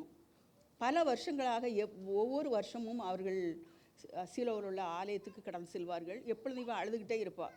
இது அப்படி பல வருஷங்களாக நடந்து வந்தது. ஆனால் ஒரு வருஷம் அவள் அந்த ஆலயத்திற்கு போகும்போது அவள் தேவ சந்நிதிக்கு நேராக போய் அங்கே ஆண்டவரிடம் அவள் கண்ணீரை ஊற்றினாள். அவள் தன் துக்கத்தை எல்லாம் ஆண்டவருடைய பாதத்தில் கொட்டினான். அங்கே வேற யாரும் இல்லை. ஆனால் ஏலி ஆசாரியன் பார்த்து, நீ வெறித்திருக்கிறாயோ? இல்லை, நான் அப்படியெல்லாம் இல்லை, நான் துக்கம் என்னுடைய பாரத்தெல்லாம் நான் ஆண்டவர் சமுதிரம் ஊற்றுறேன்னு. அப்போ அவளுக்கு ஒரு ரைமா கிடச்சிது. எப்படின்னா, அவர் ஏலியின் மூலம் நீ சமாதானத்தோடு போ, உன்னுடைய விண்ணப்பங்களே ஆண்டவர் கேட்டார், உனக்கு அதை அருள் செய்வார்னு. ஸோ அவள் அதுக்கு வேற துக்கமாக இருக்கல. இதில் இருந்து நம்ம என்ன கற்றுக்கொள்கிறோம், என்ன தெரிகிறது என்றால், அந்த அன்னாள் அவள் சண்டை போடலை, அவள் பொறுமையோடு இருந்தாள். லேயாள் ராகையில் பார்க்கும்போது அந்த வசனங்கள் கூறுகிறது அவங்க சண்டை போட்டாங்கன்னு. அப்போ இதில் இருந்து நம் குடும்பங்களில் நாத்தனார், அக்கா, தங்கச்சி, இப்படி எல்லாரும் சேர்ந்து இருக்கிற குடும்பங்கள், மாமியார், பெண்களாகிய நாம் எவ்வளோ தூரம் நாங்கள் நடந்து கொள்ள வேண்டும், பொறுமையை காத்துக்கொள்ள வேண்டும். நிந்தனையை நாம் சகிக்கிறோமா, சண்டை போடுகிறோமா, ஒற்றுமையாக இருக்கிறோமா? அந்த அன்னாள் அவள் பொறுமையோடு இருந்து ஆண்டவரிடத்தில் வேண்டிக் கொண்டதுனால அவளுக்கு ஆண்டவர் ஒரு மகனை கொடுத்தார். பிற்காலத்தில் அவர் வந்து தீர்க்கதரிசியாகவும் நியாயாதிபதியாகவும் இருந்தார். அவளுக்கு மேலும் 5 பிள்ளைகள் கொடுத்திருந்தார். அன்னாளின் பெயர் வேதாகமத்தில் எழுதப்பட்டுள்ளது, ஆனால் பெனினாளின் பெயர் இல்லை. நிர்மலமானவைகளை கட்டுகிற தேவன், பால் நிலங்களை பயிர் நிலமாய் ஆக்கிற தேவன். அநேக ஜனங்கள், சுற்றியுள்ள ஜனங்கள் அதை அறிவார்கள்னு நம்முடைய இந்த வருஷத்து வாக்குத்தத்தம். இந்த நிர்மலமாக இருந்த இந்த சகோதரி குடும்பம் அவளை கட்டுனார். அந்த பால் நிலம் பயிர் நிலமாக மாறினது. இதே போல் நாமும் நம்மளுடைய வாழ்க்கையிலும் நிந்தனை, அதாவது மலடின்னு சொல்லுவாங்க, ஆனால் பிள்ளை இருக்கிறவங்களுக்கும் நிந்தனை உண்டு. உன் பிள்ளை நல்ல பிள்ளை இல்லை, படிக்கலை, பலவீனன் அல்லது அவன் ஞானமற்ற பிள்ளைகள் என்று நமக்கு எதிராய் நிந்தனைகள் வருமானால் நமக்கு சகிக்கத்தக்க பலனை நாம் ஆண்டவரத்தில் கேட்டு பெற்றுக்கொள்ள வேண்டும். அந்த சகிப்பு தான் ஆசீர்வாதம். அந்த நிந்தனையை நாம் சண்டை போடாமல் அதை வந்து எதிர்க்காமல் நாம் சகிப்போமானால் ஆண்டவர் வந்து அந்த பிள்ளைகளின் மூலம் நமக்கு நன்மைகள், ஆசீர்வாதங்கள், அந்த பிள்ளைகளை ஆசீர்வதிக்காங்க. நம்ம குடும்பத்தில் எத்தனையோ பலவீனமான பிள்ளைகள் இருக்குது, அந்த சொல்லு கேட்காத பிள்ளைகள் இருக்குது. இதை குறித்து நாம் வந்து நிந்தனை அடைவோமானால் அதை நாம் ஆண்டவருடைய பாதத்தில் வைக்க வேண்டும். அதற்கு அடுத்தாப்புல ஒரு அந்நிய ஸ்திரீ, அவளை வந்து ஒரு இழிவான வேலையை செய்கிறாள். அந்த எரியோவில் இருந்த வேசி ரஹாப், அவள் வந்து அந்நிய ஸ்திரியாய் இருந்தாலும் அவள் பெயர் வந்து வேதாகமத்தில் எழுதப்பட்டிருக்கு. அவள் கனம் பெற்றவளாக இருந்தாள். அவளை பார்த்து அந்த ஸ்திரியை பார்க்கும்போது யோசுவா 2ஆம் அதிகாரம் 9வது வசனத்தை வாசிங்க.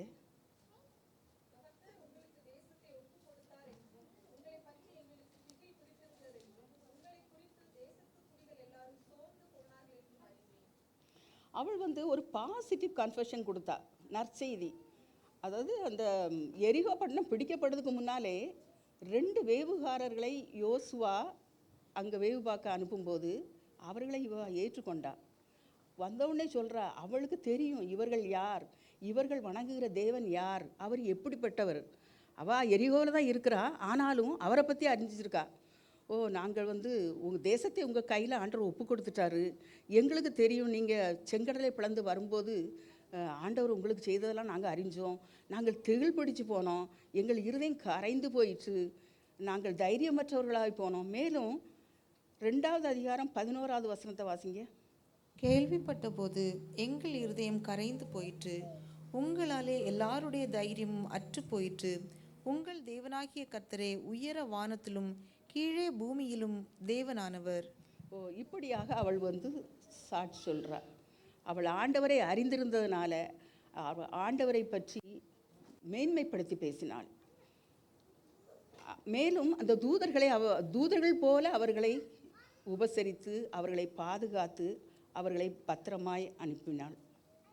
அதனால் அவளுடைய குடும்பம் முழுவதும் காக்கப்பட்டது.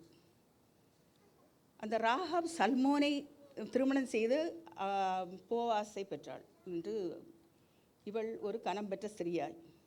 இதிலிருந்து நாம் என்ன அறிகிறோம்? அது தூதர்களைப் போல அந்த இஸ்ரவேலின் தேவனாய கர்த்தருடைய பிள்ளைகளை அவள் பராமரித்தாள். இந்த நாட்களில் நாம் ஊழியங்களுக்கு ஊழியக்காரரை நம்ம அவ்வாறு உபசரிக்க வேண்டும், அவ்வாறு கனம் பெற்றவர்களாய் நடத்த வேண்டும் என்று இதன் மூலம் நாம் கற்றுக்கொள்கிறோம். ஊழியர்களுக்கு கொடுப்பது, ஊழியத்திற்காக கொடுப்பது, ஊழியர்களை உபசரித்தல், நேசித்தல், ஊழியர்களை ஜெபத்தால் தாங்கணும். அதாவது அந்த அந்த 2 வேவுகாரர்களையும் அவள் சணல் அட்டைகளால் மூடி அவர்களை பாதுகாத்தான்னு. நாம் வந்து ஊழியர்களுக்கு ஜெபம் பண்ணி அந்த கிருபையை அவர்களை மூடிக்கொள்ளும்படி அவர்கள் பாதுகாப்புக்காக ஜெபம் பண்ணணும். எபிரேயர் 13ஆம் அதிகாரம் 17வது வசனத்தை வாசிங்க.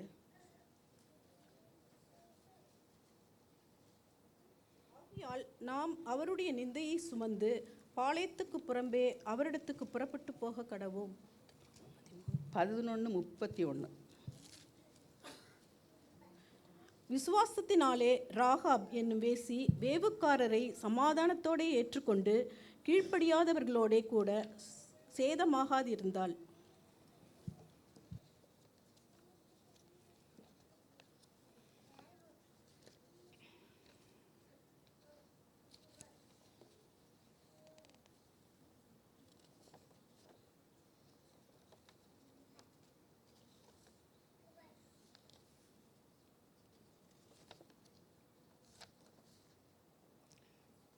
எபிரேயர் 13:17. உங்களை நடத்துகிறவர்கள் உங்கள் ஆத்துமாக்களுக்காக உத்தரவாதம் பண்ணுகிறவர்களாய் விழித்திருக்கிறவர்களானபடியால் அவர்கள் துக்கத்தோடே அல்ல சந்தோஷத்தோடே அதை செய்யும்படி அவர்களுக்கு கீழ்ப்படிந்து அடங்குங்கள். அவர்கள் துக்கத்தோடே அப்படி செய்தால் அது உங்களுக்கு பிரயோஜனமாய் இருக்க மாட்டாதே. அந்த ராகாப் தூதராக அவர்களை நினைத்து உபசரித்தாள், நடத்தினாள், பராமரித்தாள். ஆகவே நமக்கு கொடுக்கப்பட்ட ஊழியர்களை, போதகர்களை, மூப்பர்களை அவர்கள் நம் ஆத்மாவுக்காக உத்தரவாதம் பண்ணி விழித்திருக்கிறபடினால் அவர்களுக்கு கீழ்ப்படியணும். அவர்களை நேசித்து நாம் கர்த்தருக்கு பயந்து அவர்களுக்கு உதவி செய்ய வேண்டும்.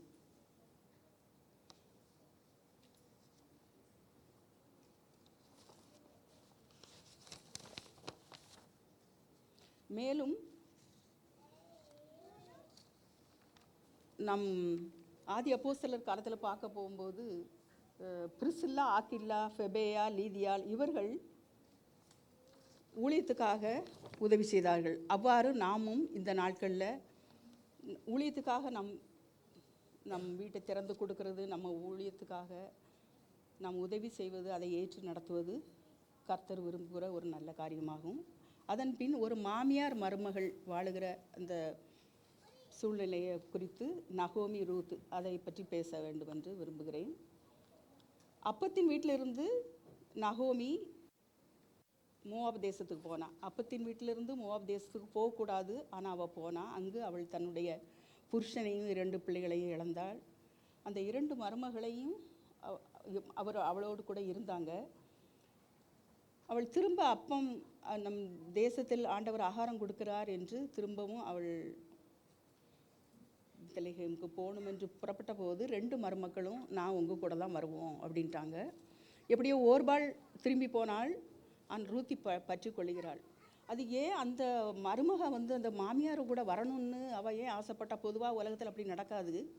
ஏன்னா நகோமியிடம் பயபக்தி இருந்தது, விசுவாசம் இருந்தது, சாட்சியின் ஜீவம் இருந்தது, அன்பு இருந்தது, உபசரிப்பு இருந்தது, சமாதானத்தை காத்து கொண்டாள். ரூத்தை கவர்ந்தது இஸ்ரவேலின் தேவனை பற்றி ரூத் தன் மாமியாரிடமிருந்து அறிந்து கொண்டாள். அப்படிப்பட்ட வாழ்க்கை நகோமியிடம் இருந்தது. இஸ்ரவேலின் தேவனின் வல்லமையை பற்றி அவள் அறிந்து கொண்டார். அவரே தேவன், மேலே வானத்திலும் கீழே பூமியிலும் அவரே மெய்யான தேவன் என்று நகோமியின் மூலம் அவள் அறிந்து கொண்டாள். அவர்கள் எல்லாரும் வணங்கியது வேற தெய்வங்கள். அப்போது இவ புரிஞ்சுக்கிட்டா, அவர் இஸ்ரவேலின் தேவனே மெய்யான தெய்வம். அப்போ நாம் மாமியோட போனால் நமக்கு அங்கு ஆண்டவர் வாழ்வு தருவார்னு. அதுதான் அதில் இஸ்ரவேலின் தேவனின் செட்டைக்குள் நிழலாய் வந்த உனக்கு நிறைவான பலன் கிடைக்கும்னு சொன்னது போல் அவளுக்கு கிடைத்தது. அவள் பேர் இயேசு பிறப்பின் பட்டியலில் இருந்தது. ஓபேத்தை பெற்றாள், கனம் பெற்றாள். வயதில் மூத்தவர்களாகிய நாம் இப்போ இங்கே நிறைய பேர் இப்போ 60 வயசெல்லாம் வந்தாச்சு நிறைய பேருக்கு. அதனால் இனி நாம் அல்லது எல்டாலி பீப்புள், வாலிபர்கள் அல்ல, அதற்கு மேலே உள்ள வயசு உள்ள பெண்கள், நாம் பொறுமையோடு, அன்போடு, சாட்சியின் ஜீவியத்தோடு, இயேசுவில் விசுவாசம், பயபக்தி, சமாதானம் பண்ணுகிறவர்களாய் நாம் காணப்படும் போது அது முழு குடும்பத்துக்கும் ஆசீர்வாதம் உண்டாகும். நம் பிள்ளைகள் ஆசீர்வதிக்கப்படுவாங்க. அதன் பிறகு இப்பொழுது நான் ஒரு ஐஸ்வர்யவாட்டியை பற்றி பேசுகிறேன். ஐஸ்வர்யவானுடைய மனைவி அபிகாயில். அவள் ஒரு புத்திசாலியான மகள். அவளுடைய புருஷன் பேர் நாபால். அவன் பெரிய ஐஸ்வர்யவான். அவனுக்கு ஏராளம் மாடுகள் ஐஸ்வர்யங்கள் இருந்தது. அவன் ஒரு முரடன், மூர்க்கன். அவன் தேவனுக்கு பயப்படாதவன் என்று அறிகிறோம். அப்போ தாவீது ராஜா இவர்களுடைய மந்தைக்கு காவல் போல இருந்தார். அப்படின்னா தாவீது தன்னுடைய சேனைகளோடு இருக்கும்போது இந்த மந்தையெல்லாம் எந்த விதமான கஷ்டமும் அனுபவிக்காதபடி அந்த மந்தைகள் காக்கப்பட்டன. அதாவது இப்போது நம்ம ஒரு ஐஸ்வர்யவானாக இருக்கும்போது நமக்கு நிறைய ஐஸ்வர்யங்கள் இருக்கிறது. அப்போ இந்த ஐஸ்வர்யம் எல்லாம் நம்மால் வந்ததல்ல. நாம் நினைக்கக்கூடாது, நான் சம்பாதிச்சேன், என்னுடைய ஞானம், புத்தி, என்னுடைய படிப்பு என்று ஒருவேளை நம்ம நினைப்போமானால் அது தவறு. ஏன்னா ஆண்டவர் ஐஸ்வர்யத்தை தர்றாரு, அதை பாதுகாக்கிறவரும் அவர் பாதுகாத்தா தான் அந்த ஐஸ்வர்யம் நம்மளோட கூட இருக்கும். நான் என்னத்துக்கு தாவீதுக்கு நான் உதவி செய்யணும், இது என்னுடைய ஐஸ்வர்யம் அல்லவா அப்படின்ட்டு சொல்லும்போது அது பெரிய ஆபத்து, அவனுக்கு நஷ்டம் ஏற்படுகிறது போல் வர்ற நேரத்தில் அந்த அபிகாயில் புத்தி நம்ம ஆண்டவரை மாத்திரம் சார்ந்து கொள்ள வேண்டும். நம்பிக்கையோடு ஜெபிப்போமானா ஆண்டவர் அதற்கேற்ற வாசலை திறந்து நம்மை ஆசீர்வதிப்பார். ஏசாயா 54வது அதிகாரம் 10வது வசனம். பர்வதங்கள் நிலை பெயர்ந்தாலும் என் கிருபை உன்னை விட்டு விலகாமலும் என் சமாதானத்தின் உடன்படிக்கை நிலை பெயராமலும் இருக்கும் என்று உன்மேல் மனதுருகிற கர்த்தர் சொல்லுகிறார். மலைகள் விலகினாலும் பர்வதங்கள் நிலை பெயர்ந்தாலும் என் கிருபை உன்னை விட்டு விலகாது இருக்குன்னு சொல்கிறார். அந்த கிருபை, அந்த சமாதானத்தின் உடன்படிக்கை நம்மோடு இருக்கும்போது அந்த கிருபை எல்லா சூழ்நிலைக்கும் போதும். நம்ம ஜீவனிலும் மேலானது. அவர் எல்லா சூழ்நிலைகளையும் நிலைகளிலும் நம்மை அவர் வழிநடத்த வல்லவராக இருக்கிறார். மேலும் 2 நாளாகமும் 7:14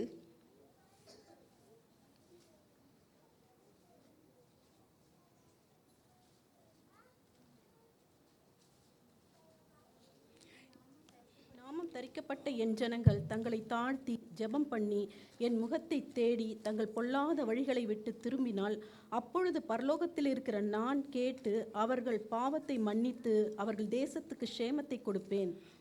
என் நாமம் தரிக்கப்பட்ட ஜனங்கள் தங்களை தாழ்த்தி, இதிலையும் தாழ்த்தும்படியாய் ஆண்டவர் சொல்லியிருக்கிறார். தாழ்த்தி ஜெபம் பண்ணி என் முகத்தை தேடி தங்கள் பொல்லாத வழிகளை விட்டு திரும்பணும்னு சொல்லியிருக்கு. நாம் தாழ்த்துகிறோம், ஜெபம் பண்ணுகிறோம், முகத்தை தேடுகிறோம். ஆனால் நம்மிடத்தில் இந்த பொல்லாத வழிகளை விட்டு நம்ம திரும்புகிறோமான்னு ஒன்று கூட நம்ம ஆராய்ந்து பார்க்கணும். யோனா 3வது அதிகாரம் 10வது வசனத்தில் அந்த நினிவே ஜனங்கள் 40 நாட்கள் அழிக்கப்படுவார்கள் என்று சொன்னபோது அவர்கள் எல்லாரும் உபவாசம் இருந்து ஜெபித்தார்கள். அவர்கள் தங்கள் பொல்லாத வழியை விட்டு திரும்பினார்கள் என்று தேவன் அவர்களுடைய கிரியைகளை பார்த்து தாம் அவர்களுக்கு செய்வேன் என்று சொல்லியிருந்த தீங்கை குறித்து மனஸ்தாபப்பட்டு அதை செய்யாதிருந்தார். ஆகவே நாம் நம்மை ஆராய்ந்து சோதித்து பார்ப்போம். வேதனை உண்டாக்கும் வழி என்னிடத்தில் உண்டோ என்று பார்த்து நித்திய வழியில் நடத்த நம்மை அர்ப்பணிப்போம். அந்த பொல்லாத வழிகள் ஏதாவது இருந்தால் நம்ம அதை மாற்றிவிட வேண்டும். மாற்றி நம் ஜெபிக்கும்போது கர்த்தர் நமக்கு சேமத்தை கொடுப்பார். உபாகமம் 23:14 வாசிங்க.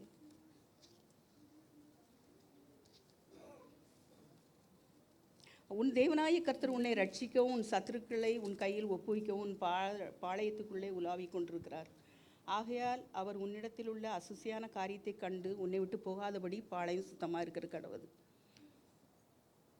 தேவனாய கர்த்தர் நம்மை ரட்சிக்கவும் சத்துருக்கள், நமக்கு விரோதமாக இருக்கிற சத்துருக்கள், நமக்கு இருக்கிற பிரச்சனைகள் அதெல்லாம் சால்வ் பண்ணதுக்காக அவர் நம்ம பாளையத்துக்குள்ளே, பாளையம்னா இருதயமாகிய பாளையம், நம்ம வீடு, நம் ஒர்க் பிளேஸ், இதுதான் பாளையம். அப்போ அந்த இருதயத்துக்குள்ளே ஆண்டவர் விரும்பாத எந்த அசுசி இருக்குன்னா நம்ம மாற்றணும் பாருங்க. அது என்னன்னு நம்ம ஆண்டவர்கிட்ட அர்ப்பணித்து நம்ம ஜெபம் பண்ணும்போது அவர் நமக்கு வெளிப்படுத்துவார். அப்படி நம்ம வீட்டுக்குள்ளே, நம்ம வேலை ஸ்தலத்தில் ஆண்டவருக்கு பிரியமில்லாதது என்னதென்று பார்த்து அதை அகற்றி போது ஆண்டவர் நம்மளை ரட்சித்து நம்மை ஆசீர்வதிக்க வல்லவராக இருக்கிறார். மேலும் 2 நாளாகவும் 16:9 தம்மை பற்றிய உத்தம இதயத்தோடு இருக்கிறவர்களுக்கு தம்முடைய வல்லமை விளங்க பண்ணும்படி கர்த்தருடைய கண்கள் பூமி என்றும் உலாவிக் கொண்டிருக்கிறது. அவர் பூமி என்றும் உலாவிக் கொண்டிருக்கிறாரு. யார் உத்தம இதயத்தோடு இருக்கா? இப்போ நம்ம எல்லாரும் ஜெபம் பண்ணிகிட்டு இருக்கிறோம், இன்க்ளூடிங் மீ. அப்போது இவங்கள்ட்ட உத்தம இருதயம் இருக்கா? நல் மனசாட்சி, சுத்த இருதயம் இருக்கா? அதை அவர் பார்க்குறார்.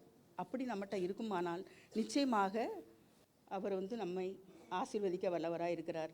மேலும் எபிரேயர் 12:15 ஒருவனும் தேவனுடைய கிருபையை இழந்து போகாதபடிக்கு யாதொரு கசப்பான வேர் முளைத்தெழும்பி கலக்கம் உண்டாக்குறதுனால் அநேகர் தீட்டுப்படாதபடிக்கு யாவரோடும் சமாதானமாக இருக்கவும் பரிசுத்தமுள்ளவர்களாக இருக்கவும் நாடுங்கள். நாம் இந்த சபையில் நாம் விசுவாசிகளாக இருக்கிறோம். இப்படிப்பட்ட நம்ம கிருபையை இழந்து போகக்கூடாது. எந்த கசப்பான வேரும் நம்ம இருதயத்துக்குள்ளே முளைத்து எழும்பி அது நம்மை தீட்டுப்படுத்தக்கூடாது. அப்படி தீட்டுப்படுத்துமானால் அவருடைய கிருபையை இழந்து போவோம். அவருடைய கிருபையை இழந்து போனால் அது நமக்கு ரொம்ப வேதனை கொடுக்குற அனுபவமாகும். ஆகவே நம்மை சோதித்து பார்த்து அப்படிப்பட்ட காரியங்கள் எது இருந்தால் நம்ம அதை விட்டுவிடவும், யாவரோடும் சமாதானமாகவும் பரிசுத்தமுள்ளவர்களாகவும் சமாதானம் பண்ணுகிறவர்களாகவும் நாம் காணப்பட வேண்டும்.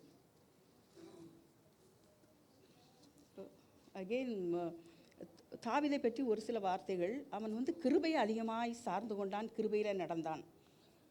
எல்லா காலத்திலும் அவன் கிருபையில் திடப்பட்டு இருந்தான்.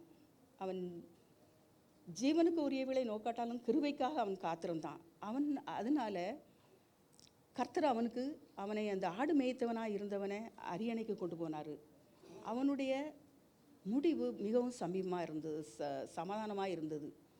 அவன் தீர்க்க ஆயுசோடு சமாதானத்தோடு மகிமையாய் மரித்தான். ஆனால் அவனுடைய மகன் சாலமோனுக்கு அவன் சொன்னான், நீ ஆண்டவரை தேடு, அவர் தேடாவிட்டால் உன்னை கைவிடுவார்னு. சாலமோன் ஆண்டவர்கிட்ட ஞானத்தை கேட்டான். அப்போ அவன் கிருபையை கேட்கலை. ஆனால் ஞானத்தை கேட்டதோடு ஆண்டவர் ஐஸ்வர்யத்தையும் கொடுத்தாரு, மேன்மையும் கொடுத்தாரு. அவன் மகா மேன்மையாக இருந்தான். அவனிடத்தில் இல்லாதது ஒன்றுமல்ல. அவன் அதையே சார்ந்து அதுக்கு பின்னால் போயிட்டு இருந்ததுனால அவன் தேவனுடைய கற்பனைகளையும் விட்டுவிட்டான். கடைசியில் அவனுடைய முடிவை பார்த்தால் அவன் திருப்தியற்றவனாக மாயை எல்லா மாயை மனசஞ்சலம் என்று இறந்தான். ஆகவே நம் கிருபையை விட்டுவிட்டு இந்த உலகத்துக்கு பின்னால், உலக மேன்மைக்கு பின்னால், உலக ஐஸ்வர்யத்துக்கு முன்னால் மட்டும் போகமா இருந்தால் நிச்சயமாக அது ஒரு மனசஞ்சலமாக மாறும். அதனால் அவன் பிள்ளைகள் அவனுடைய ராஜ்யபாரம் பிரிந்தது, பிள்ளைகளுடைய மேன்மையும் பங்கிடப்பட்டது. அதனால் கிருபையை சார்ந்து வாழ வேண்டும். அந்த கடைசியாக குணசாலியான ஸ்திரீயில் ஒரு வசனத்தை மட்டும் வாசிக்கிறோம். நீதிமொழிகள் 31:17. குணசாலியான ஸ்திரீ சோம்பலின் அப்பத்தை புசிக்காமல் வீட்டு காரியங்களில் கண்ணக்கமாக இருக்கிறாள். அந்த அநேக வசனங்கள் அதில் உண்டு. இந்த ஒரு வார்த்தையை நான் பேசுகிறேன், அதன் பிறகு நான் முடிக்க போகிறேன். அவள் சோம்பலாக இருக்கவில்லை, சுறுசுறுப்பாக இருக்கிறாள். அவள் வீட்டு காரியம் எப்படி இருக்கிறது என்று கண்ணோக்கமாக இருக்கிறாள். வீட்டு காரியம் என்றால் பிள்ளை, புருஷன், நம் வீட்டை சார்ந்தவர்கள். பிள்ளைகள் கர்த்தர் தந்த ஈவு, கர்த்தரால் வந்த சுதந்திரம், கற்பத்தின் கனி.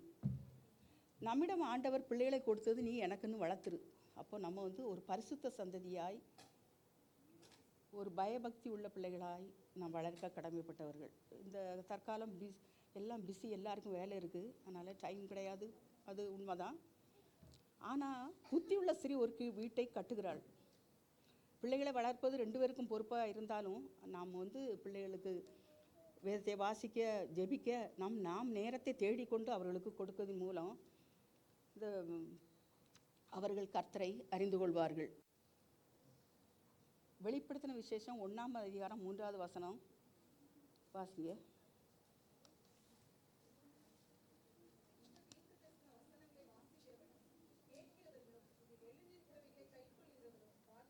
ஆமாம், நம் பிள்ளைகளை நாம் பாக்கியவான்களாக ஆக்குறோம். எப்படி? வாசிக்கிறது, கேட்குறது, அதன்படி நடக்கிறது. நம்ம சிறு பிள்ளைகள் அதை வாசிக்கிறது, ஜஸ்ட்டு பைபிள் நம்ம சொல்லும்போது பைபிளை திறந்துட்டு அப்படி பார்த்துட்டு வைப்பாங்க, அது ஓகே. நாளடைவில் அவங்க அதை படிப்பாங்க, அதை மனப்பாடம் பண்ணுவாங்க. அப்போது அவங்க ஸ்கூல் எண்டிங்கில் அவங்க வேறு எங்கேயோ போய் ஹாஸ்டல் படிக்க போகிறாங்க. அந்த நாட்களில் இந்த மனப்பாடம் பண்ணுங்கிற வசனம் அவர்களோடு பேசும், அவர்களை நடத்தும். இந்த பொல்லாப்புக்கு, தீங்குக்கு பேதையர்களாயினும் திசை கெட்டு போவதில்லைன்னு சொன்னது போல் அப்படிப்பட்ட வழிகளை அவங்க போகாதபடி பாதுகாக்கும். மேலும் கிருபையும் சத்தியமும் உன்னை விட்டு விலகாதிருப்பதாக நீ அவைகளை உன் கழுத்தில் பூண்டு இருதயமாகிய பலகையில் எழுதிக்கொள். அதனால் தேவனுடைய பார்வையிலும் மனுஷனுடைய பார்வையிலும் தயவு நற்புத்தியும் பெறுவாய். அந்த வேத வசனங்கள் இதயத்தில் எழுதப்படும் போது அது அவர்களோடு நடக்கும்போதும் பேசும், எழும்பும்போதும் பேசும், சம்பாஷிக்கும். ஆகையால் பெற்றோர்கள் தங்கள் பிள்ளைகளுக்கு இந்த வசனத்தை நடக்கும்போதும், போகும்போதும், இருக்கும்போதும் வேதத்தை பற்றி சொல்லணும். கர்த்தர் நம்மை நடத்தி வந்த வழிகளை பற்றி பிள்ளைகளோடு நம்ம பேச வேண்டும். எப்படி நம்மளை கொண்ட ஒன்றும் இல்லாமையிலிருந்து எப்படி உயர்த்தினார், நெருக்கப்பட்ட காலங்களில் கர்த்தர் நமக்கு எப்படி நாம் தேடினோம், காலையில் தேடினோம், மத்தியானம் தேடினோம், ராத்திரி தேடினோம். அதே போல் இப்போ தேடுறோம்மா, நம்ம பிள்ளைகளை தேட வைக்கிறோம்மா. ஈசாக்கின் பயபக்திக்குரியவரை பயத்தோடு சேவிக்க பிள்ளைகளுக்கு கற்றுக் கொடுக்க வேண்டும். மேலும் மோசேயின் தாயார் மோசேயை வளர்த்தபோது பார்வோனின் குமாரத்தை வளர்க்க கொடுத்தாள். பேசி ஜெபிக்கும்போது ஆண்டவரிடத்தில் பாதத்தில் காணிக்கை வைத்தாள், ஞானமாய் பேசினாள், மன்னிப்பு பெற்றாள். அதனால் அவள் ராஜ மேன்மையும் பெற்றாள். நாம் நிர்வாணியாய் வந்தோம், நிர்வாணியாய் போவோம். நாம் கொண்டு வந்தது ஒன்றுமில்லை. நம்மிடத்தில் உள்ளது எல்லாம் ஆண்டவர் தந்தது தான். நாம் அவருக்கு நம்மையும் காணிக்கையும் கொடுத்து நாம் அவரிடத்துல சமூகத்தில் இருக்கும்போது அவர் ஆசீர்வதிப்பார்.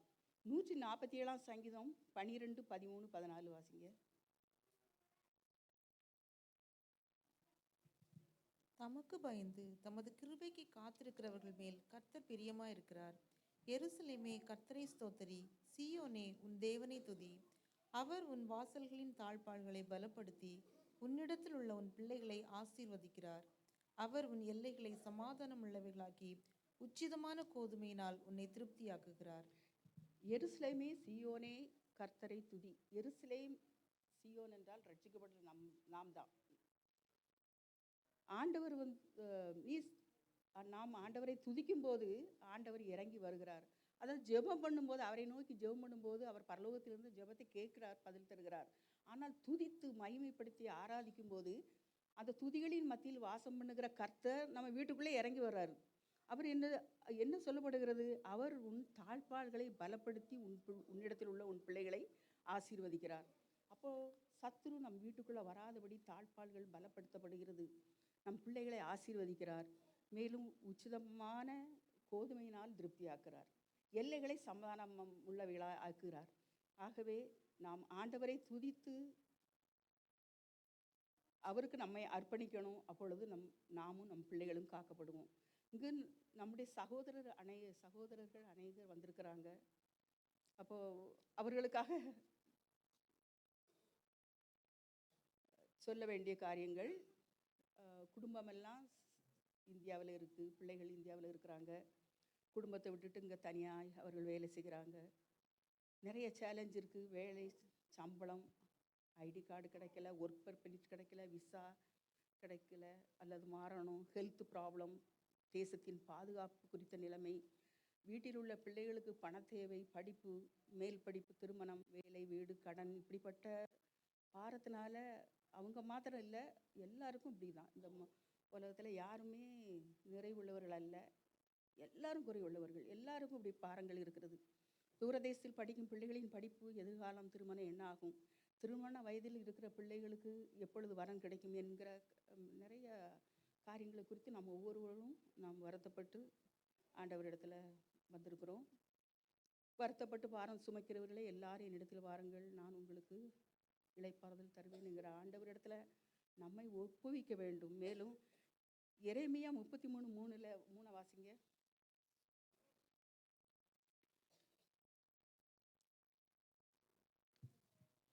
என்னை நோக்கி கூப்பிடு, அப்பொழுது நான் உனக்கு உத்தரவு கொடுத்து நீ அறியாததும் உனக்கு எட்டாததுமான பெரிய காரியங்களை உனக்கு அறிவிப்பேன்.